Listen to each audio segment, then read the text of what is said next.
최근 갑작스러운 추위가 찾아오면서 전북 일부 지역 새벽 기온이 영하권으로 떨어졌습니다.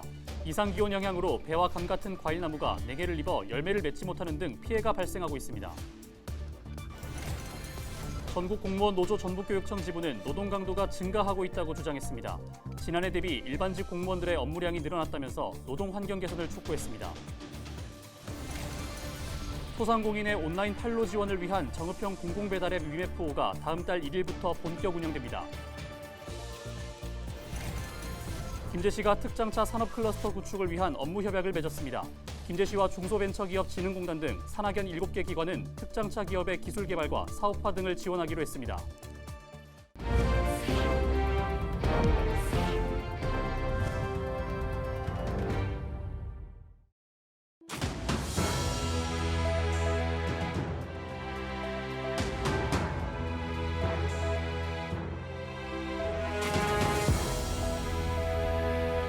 시청자 여러분 안녕하십니까? 헬로티비 전북뉴스입니다.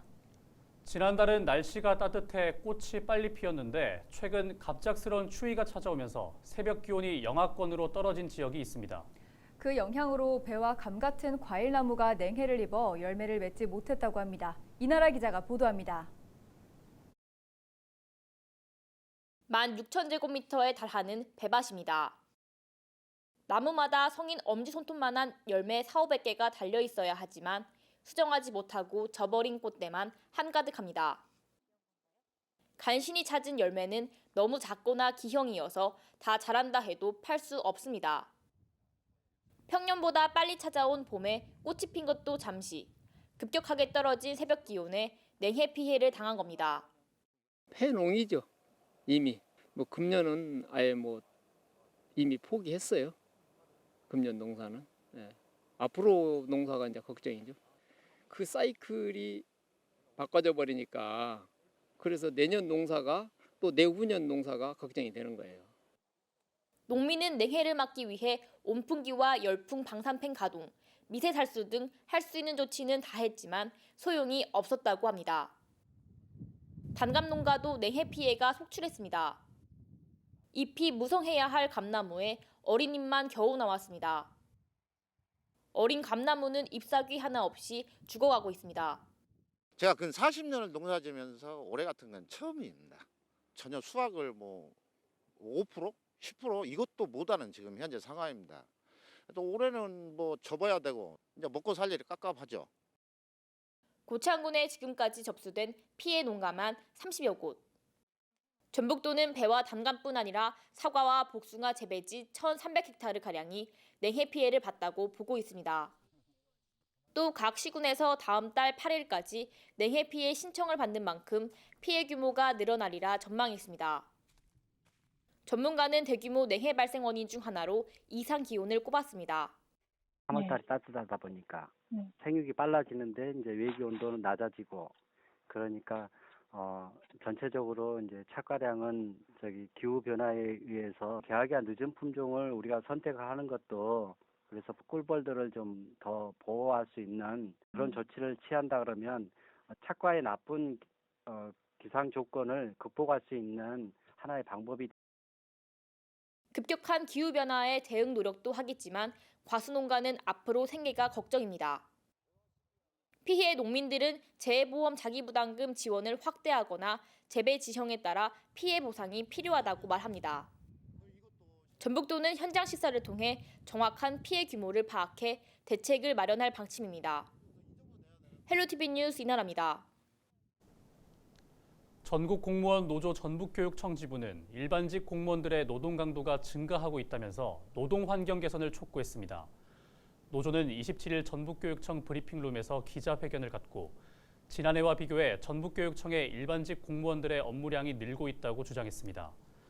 노동 강도 증가 원인으로는 경직된 조직 문화와 인력 대비 감당 안 되는 업무량, 성과주의 행정 등을 꼽았습니다. 소상공인의 비용 부담을 줄이고 온라인 판로 지원을 위한 정읍형 공공배달앱 위메프호가 다음 달 1일부터 본격 운영됩니다. 정읍시에 따르면 중개 수수료율을 건당 2%로 민간 배달앱보다 훨씬 저렴하고 특히 가맹점에서 지역사랑 상품권으로 결제할 경우 수수료가 발생하지 않습니다. 공공배달앱 이용자는 지역사랑 상품권으로 결제하면 10%의 할인 혜택을 받을 수 있습니다.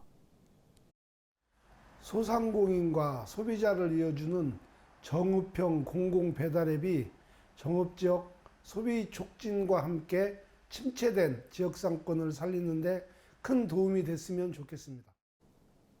정읍시는 다음 달 한 달 동안 5,000원 할인 쿠폰과 보상 환급 등 다양한 할인 행사를 진행합니다. 김제시가 특장차 산업 클러스터 구축을 위한 업무 협약을 맺었습니다.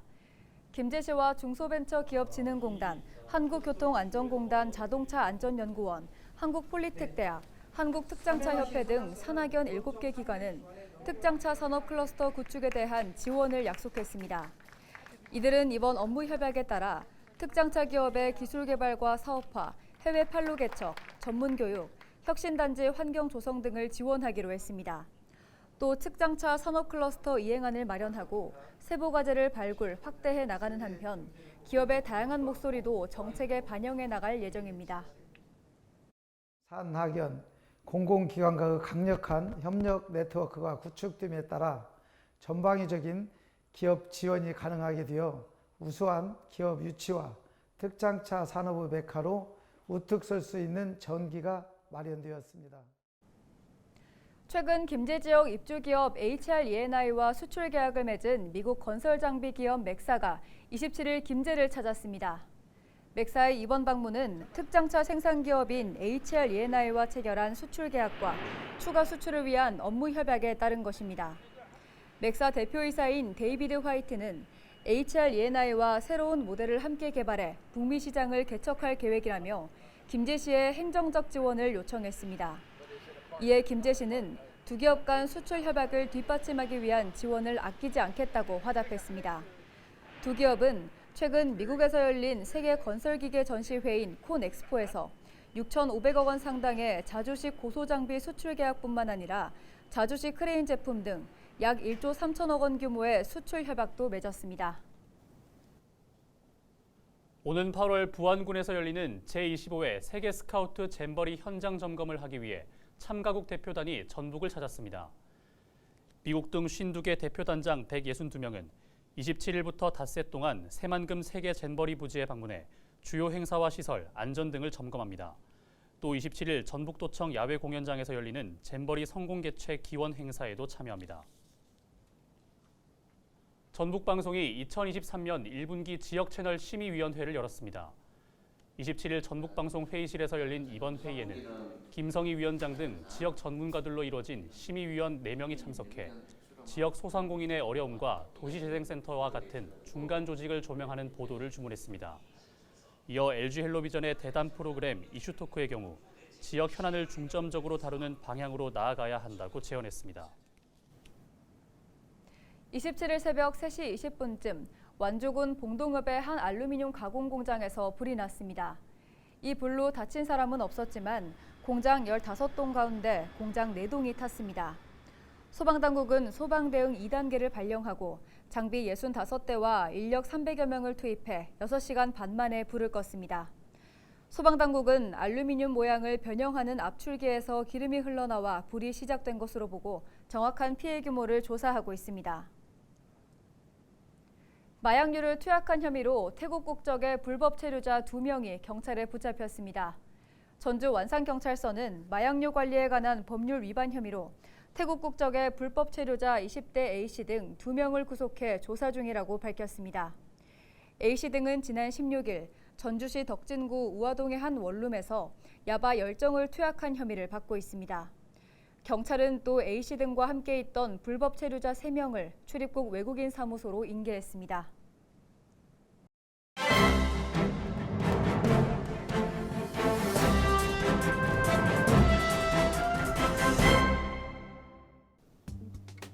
신문브리핑 전북일보 기사입니다. 전북 지역 상당수 지방자치단체들의 금고공공예금 금리가 낮아 이자 수익이 저조한 것으로 나타났다는 내용인데요. 나라살림브리핑이 최근 발표한 2021년 전국 지방자치단체 금고공공예금 이자 수입 현황 자료에 따르면 2021년 기준 도내 지자체들의 금고금리는 0.5%에서 1.22%였다고 합니다. 도내에서는 부안군이 1.22%로 가장 높았고 남원시, 고창군, 순창군, 군산시 등의 순으로 금고금리가 높았다고 하는데요. 가장 낮은 지역은 무주군으로 0.5%였고 뒤이어 완주군과 임실군이 0.55%, 진안군 0.61%, 김제시 0.65% 등의 순이었다고 합니다. 전국 평균은 0.73%였다고 하는데요. 2021년 월별 예금은행 수신금리는 0.87%에서 1.7%로 연평균 1.08%였다고 합니다. 일반인들이 은행에 예금하고 받는 이자보다 지자체들이 이자를 훨씬 적게 받는 셈이라고 합니다.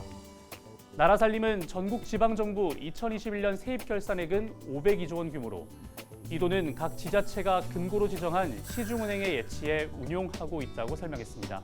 지금까지 신문브리핑이었습니다.